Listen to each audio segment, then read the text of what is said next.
the Valley's only local news at 5:30. He's only 23, not even old enough yet to be a member of Congress, but a local man is still considering a run for U.S. Representative. Ben Deci is live in our newsroom to tell us why this guy's going to go for it anyway, Ben. He's going for it. You know, Donna, you remember that U2 song, With or Without You? Well, that song was born just about the same time Ricky Gill was. But take this guy seriously. He has formed an exploratory committee to evaluate his prospects of winning a seat in the U.S. Congress. Now, that is a very typical first step. What's not typical is to do it when you're so young. We need to introduce greater responsibility in the Congress. As he sits, Ricky Gill is too young to serve in the U.S. House of Representatives, but he isn't too young to run. We will be constitutional in the election year, and so I do turn 25 in 2012. The U.S. Constitution says you've got to be 25 to be a congressman. So if Gill can pull it off, he'll be the youngest representative since, well, this guy, William Claiborne. He won in 1797 at age 23 by lying about how old he was. But Gill is telling the truth. He was born in Lodi 23 years ago, and he's what you might call an early bloomer. In 2004, then Governor Schwarzenegger appointed Ricky the student representative to the State Board of Education.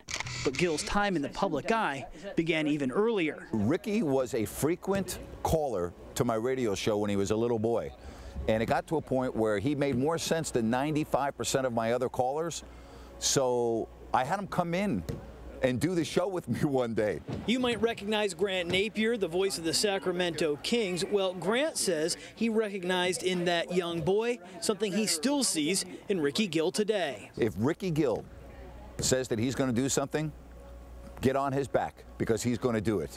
Now Ricky is splitting his time, finishing up law school at Cale and getting out on the stump. Gill points out there isn't a single state or federal legislator who lives in San Joaquin County today. He says his goal is to fix that. I think if you can provide a compelling alternative and a viable vision for making their life better than it is right now, and giving them an opportunity agenda, irrespective of age, they'll embrace you. The question now is, can he provide that compelling alternative?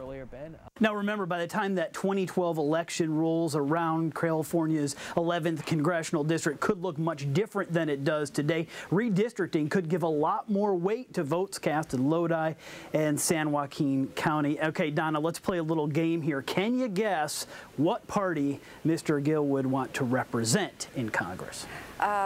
Could be anything. You know, now you've got Republican, Democrat, and even middle of the road now, so. It's wide open. He's running, or will be running, as a Republican. Well, there you go. All I know is you made me feel old. So thank you, Ben. In your dollars and cents news this evening, stocks finished lower.